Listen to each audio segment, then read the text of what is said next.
Hello. आज के video में हम बात करेंगे कारपेट की स्ट्रक्चर को लेके, इसके कंपोनेंट्स को लेके और कौन कौन सी हम इसके अंदर प्रोसेसेस यूज़ करते हैं। एंड सेकंड, कारपेट अंडरले के बारे में भी हम बात करेंगे। तो पहले हम बात करते हैं कारपेट की स्ट्रक्चर को लेके। जैसा कि हम जानते हैं कि कारपेट को बनाने के लिए हमें फाइबर चाहिए, yarn चाहिए। We also use some dyeing, printing and finishing methods. So fibers के बारे में हम इससे पहले हम बात कर चुके हैं कि wool, nylon, polypropylene, polyester, acrylic fibers are very much widely used in case of carpet manufacturing.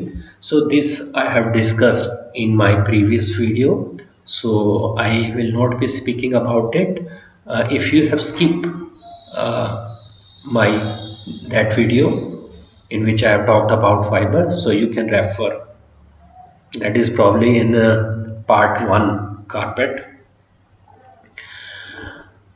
So I am skipping this part. Now coming to the yarn part.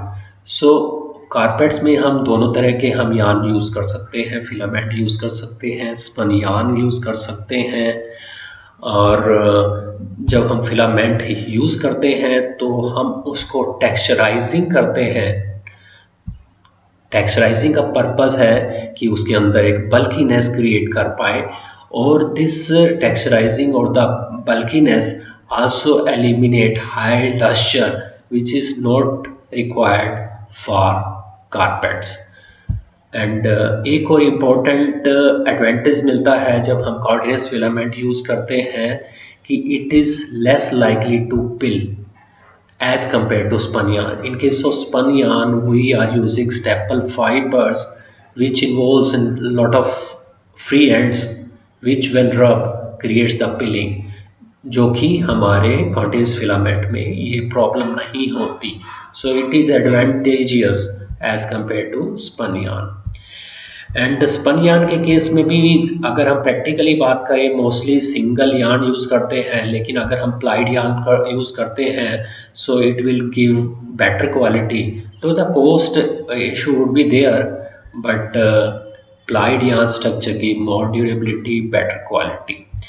और फाइनस की जहाँ तक बात करते हैं तो 1200 से लेके 5000 डेनियर तक का यार्न हम लोग यूज़ करते हैं, क्योंकि carpet is a heavy structure, so heavy denier yarn is used. और before going to the tufting process, अगर हम फिलामेंट यूज़ कर रहे हैं which uses thermoplastic fibres, so it is desirable कि हम उसको हीट सेटिंग कर दें ताकि वो अपने आप को उस पोजीशन में सेट कर पाए, ताकि ऐसा ना हो कि हमने हीट सेट नहीं किया और टफ्टिंग कर दिया और बाद में वो अनट्विस्ट हो रहा है। So it is very much desirable that we go for heat setting prior to tufting process. और अगर हम प्रोसेस की बात करें तो हम जो डाइंग करते हैं कारपेट्स को, तो जो solid colour dyeing normally if we go for tufted carpet which is done on large continuous dyeing ranges. और अगर हम बैच डाइंग की बात करें, batch dyeing is normally done using large jet dyeing machine. और इसके अलावा भी अगर हम चाहें कि यार्न को भी हम डिफरेंट कलर से डाई कर सकते हैं और वो वाला इफ़ेक्ट हम कारपेट्स में दे सकते हैं। तो इसमें यहाँ मैं कहना चाहूँगा कि अगर नायलॉन की बात करें, जो कि डाइंग जिसकी नॉर्मली इट समहाउ डिफ़िकल्ट रहती है after its manufacturing, so nylon के केस में हम लोग क्या करते हैं, we go for solution dyeing. Meanwhile, manufacturing the nylon filament in the solution, we are putting some colors so that उस कलर की जो परमानेंसी है, ताकि कोई फेडिंग इफेक्ट ना हो, क्योंकि बाद में ये करते हैं तो थोड़ा लाइट फेडिंग का, कलर फेडिंग का प्रॉब्लम रहती है। लेकिन अगर हम सॉल्यूशन डाइंग पे जाते हैं तो उसका कलर भी परमानेंट होता है। बेसिकली ये हम यूज़ करते हैं कॉन्ट्रैक्ट एप्लीकेशंस के लिए, कमर्शियल एप्लीकेशन के लिए, क्योंकि इसकी कॉस्ट बढ़ जाती है when we go for solution dyed nylon yarn. एक और बात यार्न के केस में है कि हम we can also go for space dyeing. Space dyeing means कि हमने यार्न लिया, उसको सेम यार्न को हम दो या दो से ज़्यादा कलर से डाइंग कर रहे हैं, means the yarn with different coloured segment, और उसके बाद हम इसको कारपेट मेकिंग में यूज़ कर सकते हैं। नाउ अब बात ये हो जाती है कि हम स्पेस डाइंग करें कैसे। तो एक एग्जांपल यहाँ मैं मेंशन कर रहा हूँ कि let's say we are using the undyed yarn. हमने उसको अनडाइड यार्न को यूज़ करते हुए हमने निटिंग की, और let's say we have made jersey fabric, और हमने उसको लेट्स से हमने उसको प्रिंट किया या डाइंग किया with diagonally stripe pattern with different colour. So जब हम उस जर्सी फैब्रिक को जो कि हमने प्रिंट किया है डायगनल में या एज पर डिफरेंट पैटर्न, सो जब हम उसको डीनिट करेंगे और अनरेवल करेंगे, तो आप देखेंगे कि same yarn is being dyed with different color. So this yarn we can use in the carpet. Similarly, we can also go for printing for carpet. We can use rotary and flatbed printing onto the carpet. अगर हम jet printing पे भी जा सकते हैं, जिसमें कि large number of small jets are used which spray specific amount of aqueous dye solution as per the computer program, and which prints the carpet with very fine line details. और जब अगर हम फिनिशिंग की बात करें हैं तो carpet के केस में दिस फिनिशिंग का बहुत ज़्यादा रोल नहीं है बनने के बाद में, कारपेट बनने के बाद में। लेकिन वो सभी जो फिनिशिंग की विशेषताएं हैं, जैसे कि अगर मान लो हम रेजिस्टेंस टू सॉइलिंग क्रिएट करना चाहें, स्टेनिंग क्रिएट करना चाहें, स्टैटिक शॉक से बचना चाहें, एंटी माइक्रोबियल उसके अंदर करेक्टरिस्टिक इम्पार्ट करना चाहें, ऑर्डर प्रोटेक्शन करना चाहें, तो ये सारी जो परफॉर्मेंस क्राइटेरिया हैं, विशेषताएं हैं, हम जब फाइबर बनाते हैं उसी दौरान ही हम इस हिसाब से प्रॉपर्टी उसकी मॉडिफाई कर रहे हैं फाइबर के अंदर ही, ताकि जो उस फाइबर से जब कारपेट बने तो इतना इनेबल हो कि अपने आप सॉइलिंग को रेजिस्ट कर पाए, स्टेनिंग को रेजिस्ट कर पाए, और ये सब फीचर दे पाए। नेक्स्ट हम बात करते हैं कारपेट अंडरले की। Now carpet अंडरले in fact it's a sort of cushioning, or you can say padding material which is placed between carpet and floor. Sea floor और कारपेट के बीच में जो भी हम मटेरियल यूज़ कर रहे हैं, जिसको हम पैडिंग मटेरियल कहें या कारपेट अंडरले कहें, तो ये उसको रेफर करता है। तो फ़ायदा क्या होता है, एक तो ये हमको कुशन का इफेक्ट देता है, और दूसरी बात ये है कि या तो हम इसको कारपेट के साथ बॉन्ड कर सकते हैं, और या फिर हम उसको सिंपली फ्लोर और कारपेट के बीच में रख सकते हैं। Now these underlays are available in various weights, thickness and density. चार तरह के नॉर्मली हम लोग कारपेट अंडरले यूज़ करते हैं: felt, synthetic, foam and sponge रबड़। अब फेल्ट की बात करें तो फेल्ट जो है ये वेब लाइक मटेरियल होता है, which can be made from animal hair or jute fibers. Generally हम फेल्ट जो है वो हम निडल पंचिंग जो मेथड्स होते हैं जो कि हम नॉन वूवन में यूज़ करते हैं, by means of needles we are punching the fibers which will convert the fiber in the form of web। फ़ायदा इसका ये रहता है कि इसकी एक तो इसकी कॉस्ट बहुत कम होती है when we go for felt needle punch, and दूसरा ये है, लेकिन प्रॉब्लम ये है कि अगर with time it tend to disintegrate, इतनी ड्यूरेबिलिटी नहीं होती, सो और रिकमेंडेड नहीं होते हैं for heavy traffic area. Heavy traffic area मतलब जहाँ पर लोगों का आना जाना ज़्यादा होता है, तो वहाँ पर रिकमेंडेड नहीं होते हैं फेल्ट ये। और second kind of underlay which we can use is the synthetic fibre. इसमें स्पेसिफिकली हम पॉलिस्टर को यूज़ करते हैं, तो ये पॉलिस्टर को हम बॉन्ड एक तरह से पॉलिस्टर को हम बॉन्डेड कर देते हैं ताकि एक तरह से कुशनिंग मटेरियल ये बन पाए। और इसमें भी काफ़ी हमारी वैरायटी रहती है, we can produce a wide range of softness और the compressibility in case of synthetic fibre. So अगर हम बात करें तो polyester fibre are very much widely use. आपस में पॉलिस्टर फाइबर को बॉन्ड कर दिया जाता है और डिफरेंट सॉफ्टनेस या कंप्रेसिबिलिटी की फॉर्म में, और वो हम कारपेट्स और फ्लोर के बीच में हम उसको यूज कर सकते हैं। Next is the foam. अगर foam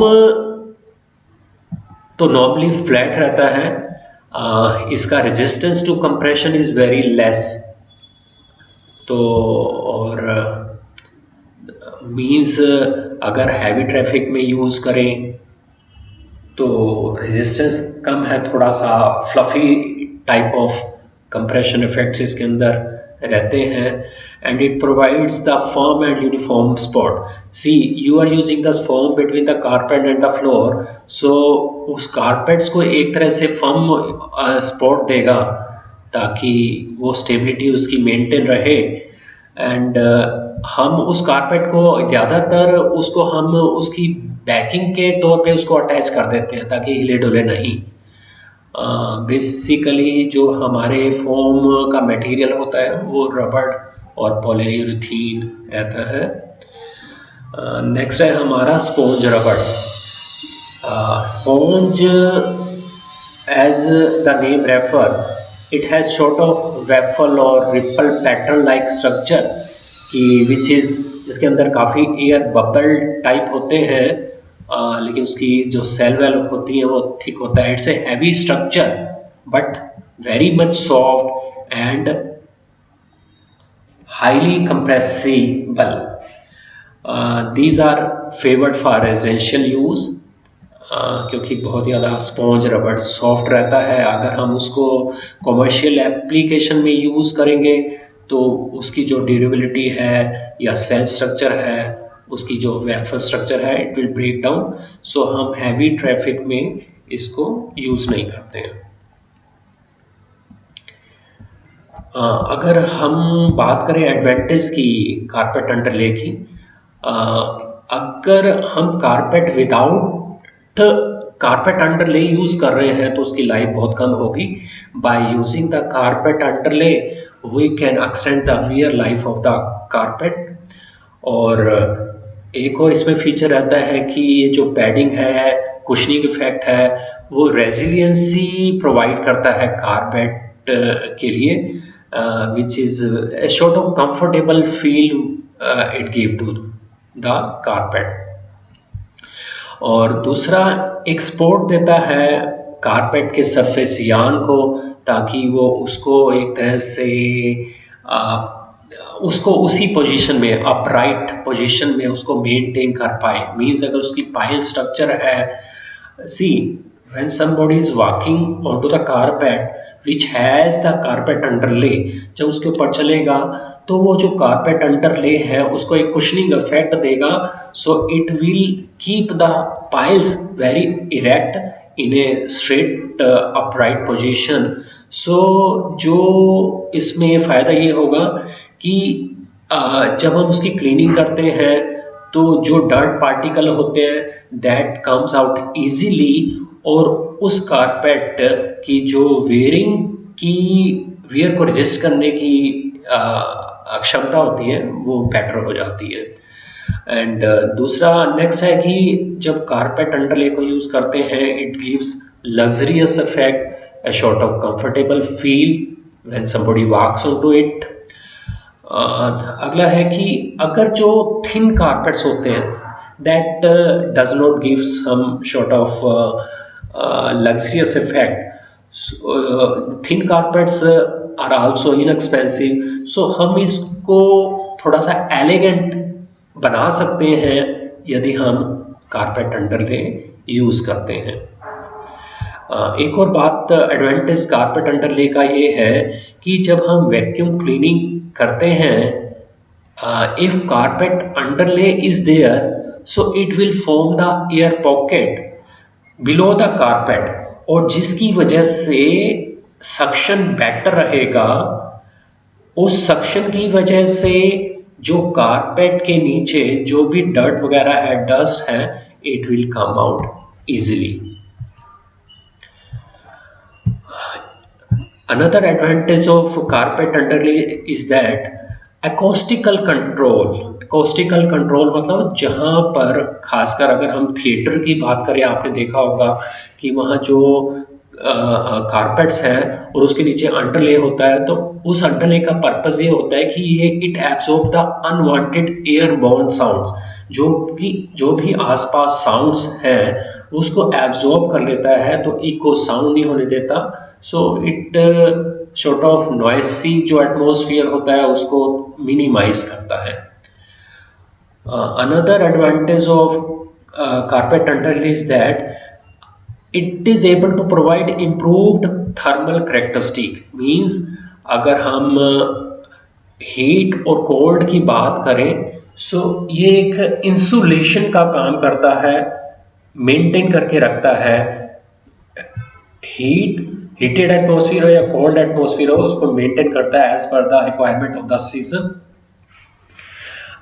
it also offers the improved evenness of the floor, means the carpet looks like smooth and even, and the level structure gives aesthetic appeal. It also provide additional stability of the carpet, because this underlay makes it difficult for the carpet to shift and possibly wrinkle. उस carpet अंडरले carpet को stable रखता है, wrinkle नहीं होने देता, अपने स्थान पे वो फिक्स रहे, इस हिसाब से उसको स्टेबिलिटी प्रोवाइड करता है। सो ये फीचर थे। अगर हम बात करें कॉशियस की कि कौन कौन से हमें ध्यान में रखनी चाहिए बातें, अगर हम बहुत ही ज़्यादा थिक और सॉफ्ट अंडरले यूज़ करते हैं वो कुशनिंग इफेक्ट तो देगा, लेकिन if somebody is walking on to it, so उसके लिए जब while walking a sort of fatigue the person can feel. Another, if we are using the firm thin flat sponge rubber, which is good for heavy traffic residential area, यहाँ इसका ये कहने का मतलब है कि see thin flat sponge rubber are not in fact preferable for commercial application, लेकिन अगर कहीं रेजिडेंशियल एरिया में हैवी ट्रैफिक है, आना जाना है, तो हम जो फर्म मतलब एक stable flat sponge rubber we can use it. You can even ignore this point. Now next, thick padding absorb more noise than thin padding. Jute padding is not desirable where moisture tends to accumulate on floor because the mildew problem may develop. Means wherever we require the reduction in the noise, so it is preferable to use the thick padding.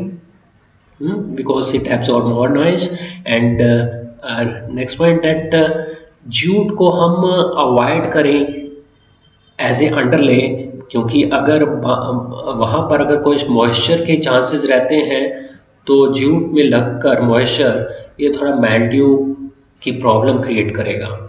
और another issue which is very important कि हमें safety और convenience के accordingly ही carpet underlay use करना चाहिए। Specifically अगर some people if they are using wheelchair or they are using crutches, so it is very much desirable कि हम लो पाइल कारपेट यूज करें और वो भी अगर if we can glue it directly to the floor just to provide stability so that the person who is using crutches don't slip over. And also this low pile structure would help a wheelchair to move smoothly. So that's it for today.